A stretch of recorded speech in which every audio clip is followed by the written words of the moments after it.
Hello বন্ধুরা, আমি আছি পলাশ আপনাদের সাথে পাইথন প্রোগ্রামিং টিউটোরিয়াল জগতে আপনাদের জানাই স্বাগতম।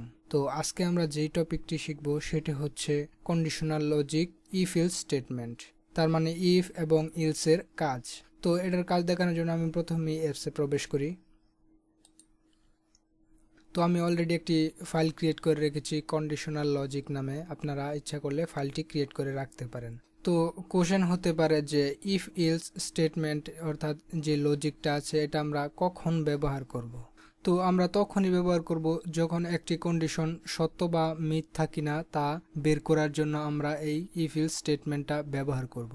তো উদাহরণ হিসেবে বলা যায় যে কোন একটি ইউজারের কাছ থেকে আমরা বললাম যে আপনার রিয়েল নাম কি, তো সেই ইউজার বলতে পারে যে সঠিক অথবা বেঠিক, তার মানে সত্য অথবা মিথ্যা বলতে পারে। তো সত্য বলো না মিথ্যা বলো, এটার প্রোগ্রামিং এর মাধ্যমে কন্ডিশন চেক করাই হচ্ছে ইফ ইলস কন্ডিশনের কাজ। তো আমি এখন যে উদাহরণটা দেখিয়েছি এই উদাহরণটি দিয়েই আমরা এখন এই প্রোগ্রামটা তৈরি করব। তো এই জন্য আমার ইউজারকে জিজ্ঞাসা করার জন্য এখানে ইউজার ইনপুটটা ব্যবহার করতে হবে। এজন্য আমি নেম ভেরিয়েবলের মধ্যে ইউজারের নামটা রাখবো। যেহেতু আমরা নাম স্ট্রিং টাইপের, এর জন্য স্ট্রিং দিতে হবে এবং ইনপুট। তো ইনপুট ফাংশনের ব্যবহার আমরা কিন্তু অলরেডি দেখে নিয়েছি ইনপুট টিউটোরিয়ালে। তো আপনারা যারা এখনো ইনপুট ফাংশন ক্লিয়ার হননি আপনারা ওই টিউটোরিয়ালটা দেখে নিতে পারেন আমার প্লেলিস্ট থেকে। তো স্ট্রিং ইনপুট, এখানে বলে দেব please enter your real name. তাহলে please enter your real name, colon দিলাম এবং একটা স্পেস দিলাম। তো এখানে আমাদের কি দেখালো, তো এখানে আমাদের নেম ভেরিয়েবলের মধ্যে আমরা বললাম যে please enter your real name, মানে আপনার সত্যিকারের নাম বলার জন্য। তো এখানে যে রিয়েল নামটা রাখবো সেটি থাকবে ধরলাম আমার নামে অর্থাৎ পলাশ। তো এই নামটাই এখানে আমরা রাখবো এবং এটা চেক করব যে সত্যি কি না মিথ্যা। যদি পলাশ এখানে নাম দেওয়া হয় তাহলে সত্যি হবে, নয়তো মিথ্যা হবে। তো এর জন্য আমাদের কন্ডিশনটা এখনই দিতে হবে। তো আপনাদের হয়তো এই কার্সরটা নিচে নামাতে সমস্যা দেখা দিতে পারে। তো এর জন্য আপনারা কি করবেন, কয়েকটা স্পেস চাপবেন। স্পেস চাপার পর আবার স্পেসগুলো কেটে দিবেন অর্থাৎ আগের মতো রাখবেন এবং এই কার্সরটাকে এখানে আনবেন। এখানে আনার পর এন্টারে চাপ দিবেন, তার মানে নিচে নেমে গেল। তো এভাবে আপনারা কার্সরটা নিচে নামাতে পারেন। তো তারপর কি করতে হবে, তারপর আমাদের কন্ডিশন চেক করতে হবে অর্থাৎ কন্ডিশনটা ক্রিয়েট করতে হবে। ইফ স্টেটমেন্টটা আমরা ব্যবহার করব ইফ।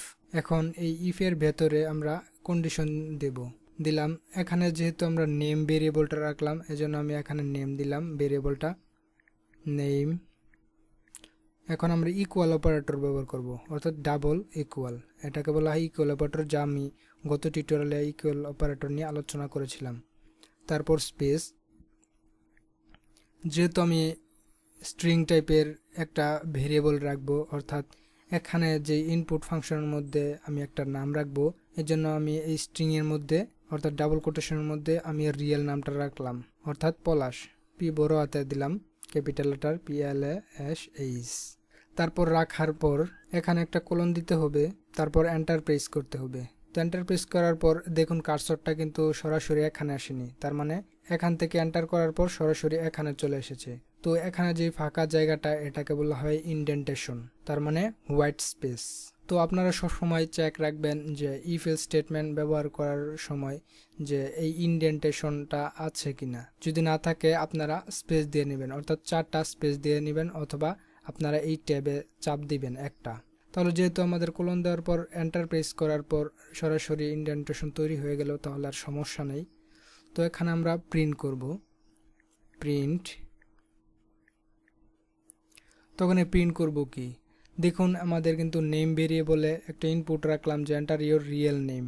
এই নামটা এখানে চেক দিবে অর্থাৎ নেম ইকুয়াল পলাশ, তার মানে এই এখানে যে নেম ভেরিয়েবলের মধ্যে পলাশ থাকবে এই পলাশের সমান কিনা। যদি সমান হয় তাহলে এখানে প্রিন্ট করবে কি ওকে থ্যাঙ্কস। তারপর আমরা আর একটু প্রোগ্রাম বাড়াতে পারি, প্রিন্ট ইউর রিয়েল নেম,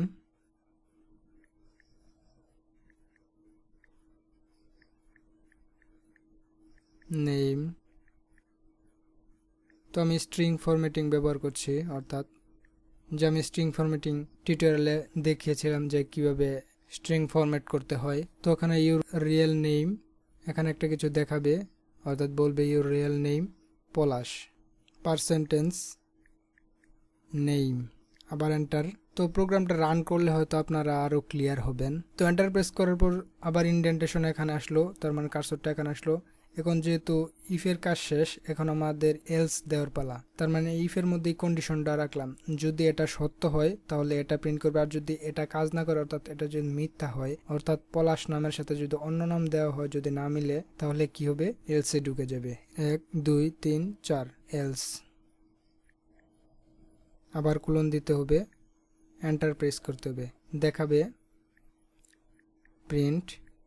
এখানে কি দেখাবে, দেখাবে রং ইনপুট।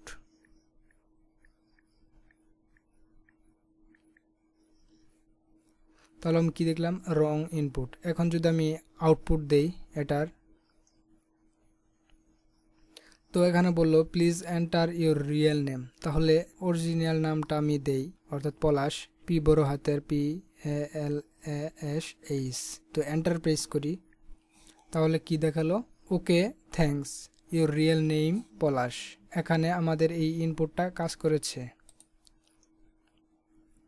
এখানে যদি পলাশ নাম লিখে অন্য কোনো নাম লিখি তাহলে কি দাঁড়ায়, আবার আউটপুট দেই, প্লিজ এন্টার ইউর নেম, আমি লিখলাম পলাশ না লিখে লিখলাম রাশেদ, তাহলে অবশ্যই আমাদের দেখাবে রং ইনপুট। তাহলে কি দেখালো, রং ইনপুট, তার মানে এলস যে কন্ডিশনটা আছে সেটা আমাদের কাজ করেছে। তো ইফ এলস কখন কাজ করবে, দেখুন প্রথম থেকে আমরা দেখি।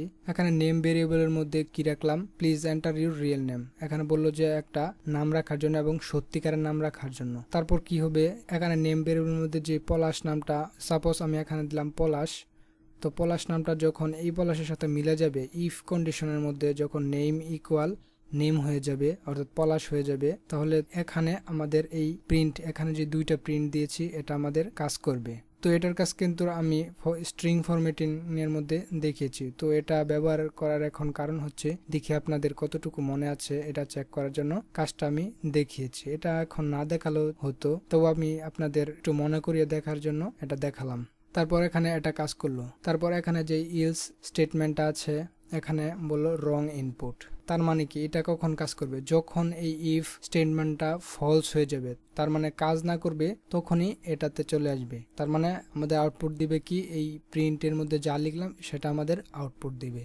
যা আমি দ্বিতীয় ক্ষেত্রে দেখিয়েছিলাম যে এখানে আমি রিয়েল নাম না দেখিয়ে আমি অন্য কোনো নাম দিয়েছি, তার মানে এটা কাজ করেছে, এটা কাজ করেনি। তো আমাদের সত্য হলে সেটা কাজ করবে, আর মিথ্যা হলে অন্যটা কাজ করবে। তো ইফ এলস এর এটাই হচ্ছে আমাদের ব্যবহার। কোনো একটি কন্ডিশন সত্য না মিথ্যা তা যাচাই করার জন্য এই ইফ এলস কন্ডিশনটা ব্যবহার করা হয়। তো আজকের টিউটোরিয়াল এতটুকুই ছিল। তো আগামী টিউটোরিয়ালে দেখাবো যে আমরা কিভাবে একাধিক কন্ডিশন কিভাবে আমরা ব্যবহার করতে পারি, তা আমি আগামী টিউটোরিয়ালে দেখাবো। তো এতদিন পর্যন্ত ভালো থাকবেন, সুস্থ থাকবেন, ধন্যবাদ।